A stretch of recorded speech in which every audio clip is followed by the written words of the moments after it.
So, first things first, how are you? I'm good, thank you. A bit That's tired, good to but hear. I'm all good. So yeah, you have a record out. Is it like a burden off your shoulders now? Yeah, it is in a way, because I feel like I've had this album as a secret for so long. I've been listening to all the songs by myself, like usually driving in Ubers, and like I'm so familiar with all these songs, so it just feels really good that people sort of know what I'm talking about now. Was it difficult to keep it to yourself? Yeah, it was. It was more like having something that you were super proud of, that you wanted to, show off to the world, but you weren't allowed. And well, now it's out. And has it already changed for you? Because it's always, like you say, it's been done for a while. You had these songs in your mind for a while. Have they already started to change for you in the way you see them and the way? The songs. Yeah, they've changed in a way that people have gave me their opinions, or they've told me how they relate to the songs, or how they feel, like how they think what message I'm sort of trying to say might not be the same as what I mean, but they interpret it in a different way. And so that shows the songs in a different light to me.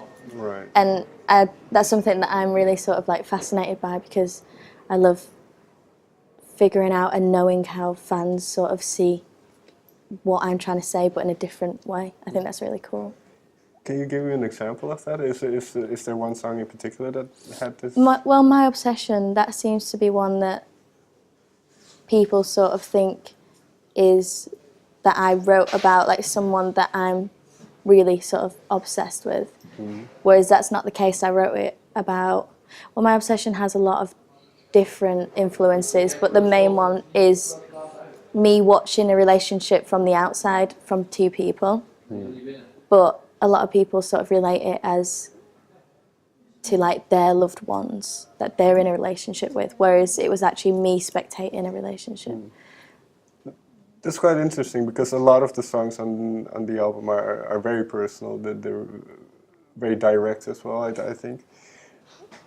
But are there certain songs that seem very personal that are more about people you see or experiences you see around you? Or is this very much your inner? Yeah, like this album is very about me and about sort of what goes on in my mind, and like the people that I encounter with, my family members, my friends, lovers. Yeah, this album is very about me. But then again, the songs on there, like Red, that's about like somebody else completely. Like it's not really about me. Or it's about like me telling the story of like me and that other person. But like there's songs like Noises, Drive, and then Karl that are sort of like really personal. I want to try and go through the album a little bit based on lyrics, and we can see how far we get. Okay. But one of the things is in Drive you write, I like to be alone most of the time. And then this, I think, refers to you in high school or around that period. Yeah, well, or is it still... even now, like a lot of the time, like I think something that I find really difficult about being in this position and being in a band that is getting quite popular is the fact that you have to sort of be this person and be available to almost everyone. And sometimes that's the most difficult part for me, because I'm very much a loner and I enjoy like my own company. Like I could just sit in a room with like a piano all day and not speak to anyone and be so content and happy. But like that lyric is very relevant right now. When was the last time you had a chance to do that? I couldn't even tell you. Maybe in college. Really? Yeah. So how is, because you've spoken quite a bit about your friendship with Ciara, and how has that affected, like you say, you like to be by yourself, but how has opening yourself up to her kind of. Yeah, it's really odd because like I could be in the most antisocial mood ever, and the only person that I wouldn't mind being in a room with is Ciara. Like there's just something about her that like, well, she really understands me. Like she really gets me like more than anyone out there really. So like we have this thing where by how my mouth is like sitting, she can tell what mood I'm in. Okay. So like if I wake up in the morning and like my mouth, like I'm doing something with my mouth, she's like, what's wrong? Why are you upset? Or like if I'm doing another thing with my mouth, she's like, why are you angry? Who pissed you off? Like that's how well like we know each other. Close. Yeah, like she can tell by just my mouth. Okay. Because, well, what you mentioned, the fact that you have to be on, as it were, all the time, did you expect that, or kind of could you prepare for that? As you were, because it's only been about 2 years from. I know it has. I mean, this is a start, isn't it? So, I don't. Well, when I started the band, like I didn't really think about that side of it at all. I just thought, I get to write my music, I get to play it every night. This is going to be amazing, and obviously it is. And we travel the world, but I feel like I'm a very sort of. I like to keep myself to myself a lot of the time, most of the time. And I'm still adjusting to not being able to do that anymore. And sometimes it does really sort of affect me on certain days, because then like I have to do all this during the day and then I have to go on stage and like be on show to everyone again. So it's like when I can like just I was saying to Ciara, like, I'd be happy if like I got locked away in a room for a month at this point and just wrote. Like, I'd love to go to like a cabin in Scotland or Ireland and just like have no phone. Couple of books. Yeah, just play music and just be alone for a bit. I say this now, but then like after 2 days, I'll be like, I need at least one person. One person is fine. No, but I can imagine, because it's quite a switch from where. Oh God, yeah. Like before we started the band, like I was very alone, because that's what I enjoy. Or like I'd have like the odd, like few friends. In that sense, then, and this kind of ties in with, I suppose, Loveless Girl as well. But do you think people have certain misconceptions about you? Yeah, I do. And don't get me wrong, like I can be a really social person when I want to be, but like 75% of the time, I'm not. I'm usually my most sociable when I'm drunk. Like when I'm drunk, it's literally all about me.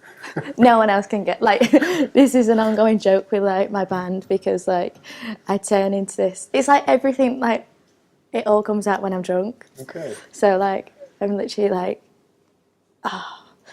when Charlie shaved his head in America, that was because of me, because I was so hyper, and it's like I explode sometimes, because I think like it takes a while for me to become social, and then when I do, it's like everyone pay attention to me right now. So what were we saying? Sorry, I went off on one. No, we can go on, because tying into this, then is it a confidence thing in a way? I think that definitely plays a part of it. Like, I'm adjusting to going on stage and seeing all these videos, all these pictures of me that, like, I wouldn't normally. I mean, that's not very natural, is it? So it definitely, like, I can feel my life changing, and I have to adapt to that. I have to accept myself more, I've realised. Because one thing that struck me about Loveless Girl, and I wrote down, you've not changed in the way you look at me, but I was never who you wanted me to be.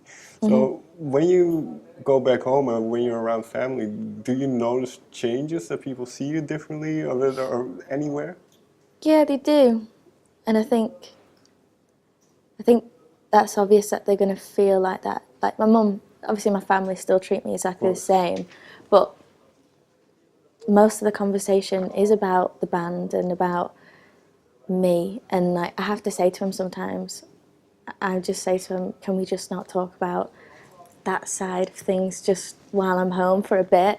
Can you just give me like, I just want to sit on the sofa with my dogs and just, you know, watch movies. And like sometimes like it does get overwhelming for me, so like I can't bear to think what it's like to be someone who's like worldwide famous, Right. like Taylor Swift or Justin Bieber. Like that must be hard.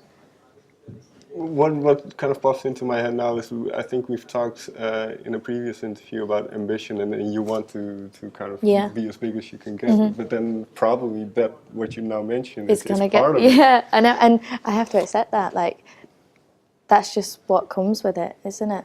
But I feel like I will get used to it. It's just me and how I feel, and it's how I've always been. So for me to sort of adjust to not being able to be like that anymore is just what I'm going through at the moment.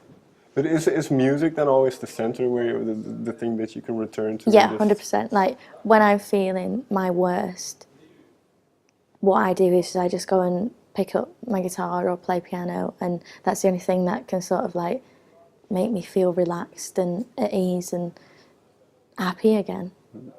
In these instances, do you ever listen to your own music, or is it always kind of playing something? Or Yeah, sometimes when I'm super sad, I'll listen to Karl. okay.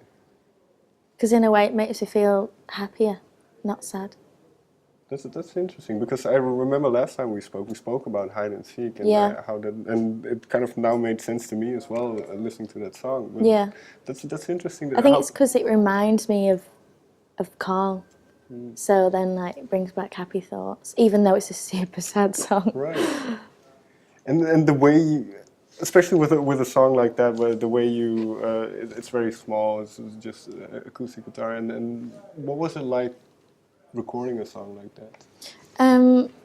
It was really different because obviously I had done stuff like that in the past when I was like in college and growing up, but nothing ever quite serious.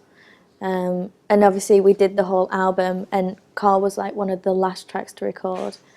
And it was really nice because it seemed very easy. Like we recorded it in maybe about like 2 hours, everything.